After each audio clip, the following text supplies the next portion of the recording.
Create a colour flat lay photo. A how-to video.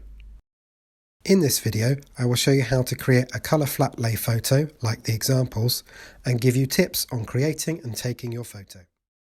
Part 1. Collecting items. Before you start arranging anything, you will need to collect together a pile of items of the right colour. Have a think about your own belongings, toys, books, clothing, etc. that match the colour you are looking for. Blue, Have a look around the house for objects of the right colour. Ask to borrow items from family members. Please don't just help yourself to objects, especially if they're valuable, sentimental or fragile. Part 2. Arranging your items. Before arranging, it's important to think about where you take your photo and how much light that area gets. You want your colour flat lay photo to pop, and for that to happen, you need light. Find a large enough area to be able to lay out your items, but make sure it's somewhere that gets enough natural light. Think about the time of day you are taking your photo too. It can be the difference between a dark and dreary photo or a photo that really shouts colour. Blue! Once you've found a good area, you can start arranging your items. Avoid plonking your collection down in the middle, as this won't lead to a very good outcome. Instead, start laying out your items one by one to fill the space. Remember to leave an area in the top centre of your frame to lie down in. In this example, I've used a blue cushion for where I will place my head. As you can see, this is a much better outcome than the previous one. The items are arranged with care and nearly fill the frame. While this is a good outcome, it could be improved further. You will notice the gaps where you can see the carpet between items. To improve on this, try laying out some background material of the right colour first. This could be a towel, bed sheets or items of clothing. This will help to avoid seeing any of the gaps between items. With your items all arranged, it's nearly time to take your photos. You'll need to have a think about the clothes you're wearing. Much better. Part 3. Taking your photos. In this section, I'll give you some tips on how to take the perfect photo.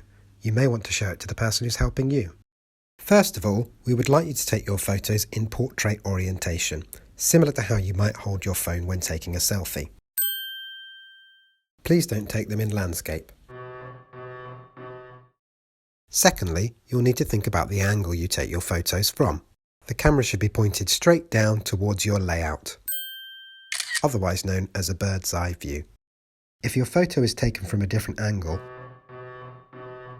not only will your items look different, but the background might not look as full. It might also not be a very flattering portrait.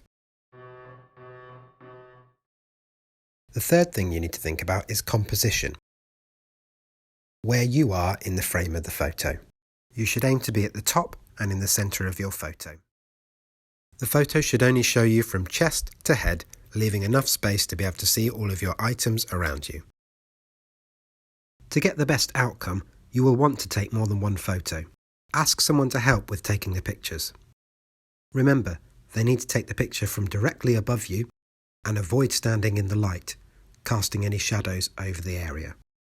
Once you've taken your first few photos, have a look at them, decide if there are any items you want to move, and take a few more. Part 4. This is probably the most important part, and I think the people you live with would be inclined to agree. The tidy up. Now that you've got enough good quality photos taken, and before you start choosing which photo to hand in, it's important that you tidy up after yourself.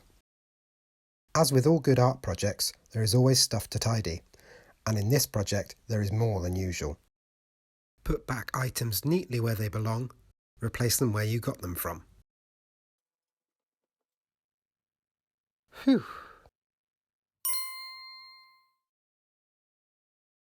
Part 5. Handing in your work.